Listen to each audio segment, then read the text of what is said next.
Olá, queridos irmãos, uma vez mais aqui compartilhando de nossas reflexões devocionais.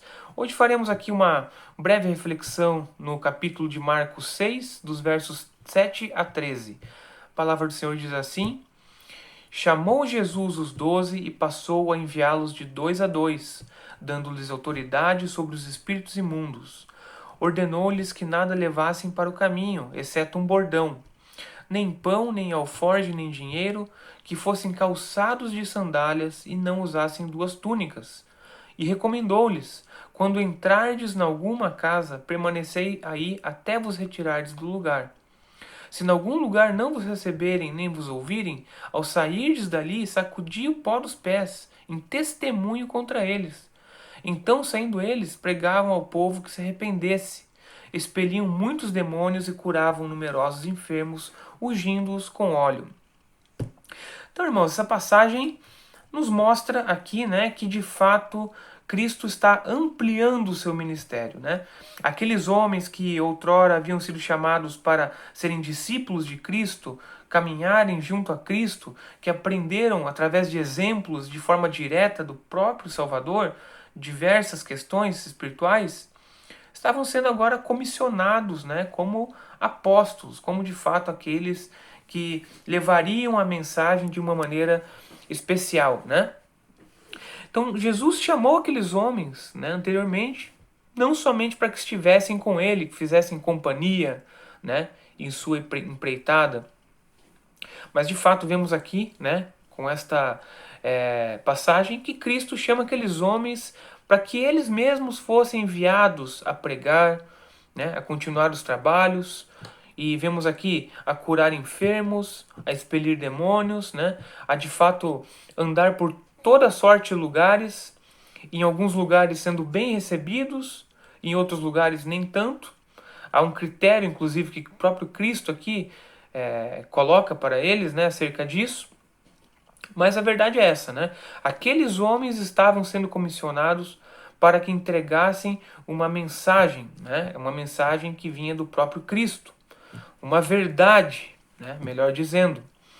Então, quando eles pregam a verdade, quando aqueles homens verdadeiramente colocam seu coração nisso, né?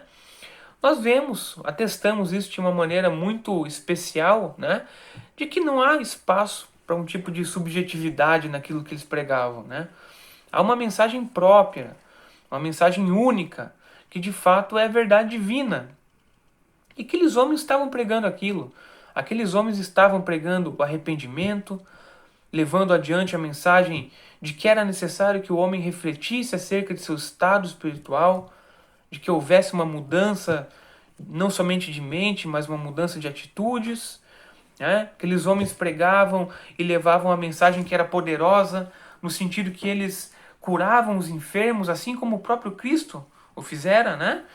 Mas pelo poder das palavras daqueles homens, eles curavam homens enfermos, né? Então, ó, a salvação vinha sobre as pessoas de uma maneira integral, né? Atingindo o espiritual, atingindo a alma, atingindo o corpo, mostrando que de fato, quando Deus faz, ele faz no homem todo, né? Em toda a existência humana, toda a vida do homem é atingida pelo poder de Deus.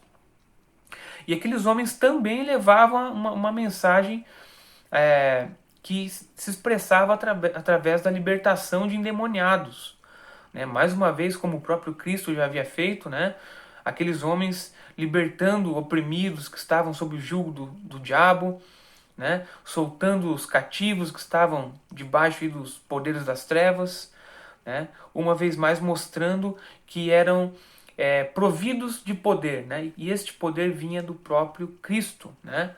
Do próprio Deus. E o interessante vermos também, irmãos, aqui, outro aspecto nessa passagem, de que Cristo entrega àqueles homens uma espécie de metodologia, digamos assim, né? Quando ele diz que eles deveriam ir 2 a 2, né? Isso que nos mostra um sinal claro de que, de fato, há uma necessidade de encorajamento nesta missão, uma necessidade de amizade, de comunhão, de cooperação. E aqueles homens, então, eram instruídos, né, eram enviados desta maneira, 2 a 2. Vemos também que eles deveriam de fato, né, confiar na provisão divina. Vemos lá no verso 8, que eles não deveriam levar nada, exceto um bordão, que seria um cajado, né?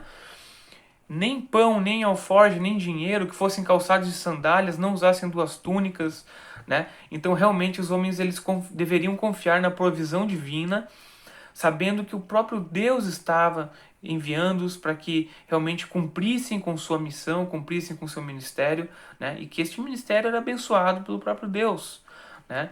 É interessante porque isso por si só já é um testemunho para aqueles de fora e para nós também, né?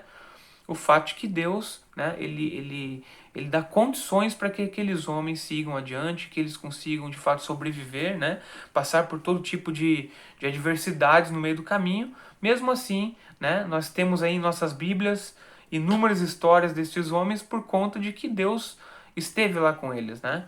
Então, realmente, nós aqui, 2000 anos depois, podemos comprovar que Deus foi bondoso com aqueles homens, né, de fato. E também é dito aqui, né, uma coisa, já finalizando aqui a nossa fala, um ponto interessante, né, quando é dito aqui que quando entrardes em alguma casa, permanecei aí até vos retirardes do lugar. Se em algum lugar não vos receberem, nem vos ouvirem, ao sairdes dali, sacudi o pó dos pés em testemunho contra eles. Nós vemos aqui que há uma diferença entre as portas abertas e as portas fechadas, né? Que as portas abertas fossem de fato aproveitadas, que eles entrassem nesses lugares, né? Respeitando a cultura local, né? Permanecei aí até vos retirardes do lugar, né? Respeitando as regras de hospitalidade, né? Provavelmente respeitando todo tipo de cultura, né? Nessa questão de receber viajantes, receber pessoas de fora, quanto a questões de comida, né? Todo esse tipo de coisa envolvido, né? nessa questão. E vemos por outro lado, né? Naqueles locais em que realmente não fossem ouvidos, né?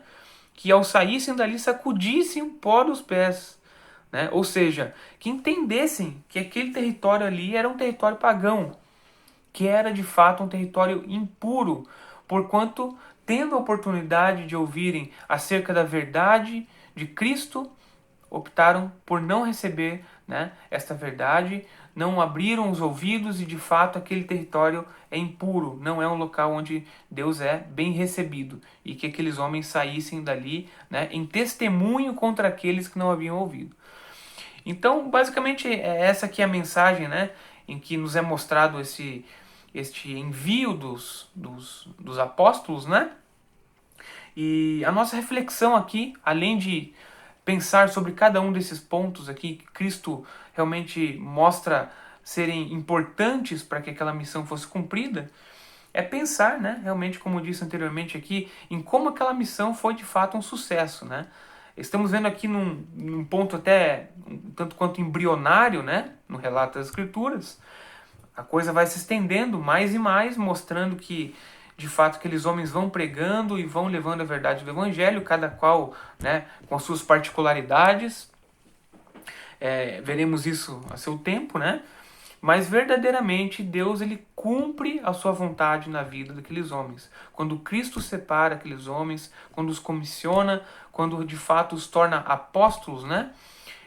Cristo não faz de maneira rasa, de maneira superficial, mas isso realmente possui um propósito muito grande, muito específico, né? E nos mostra aqui que de fato esses homens são conhecidos de toda a história, né, humana, não somente nas Escrituras, mas temos os grandes santos da Igreja Católica, né, inclusive por conta disso, inúmeras ruas com nome de apóstolos, né,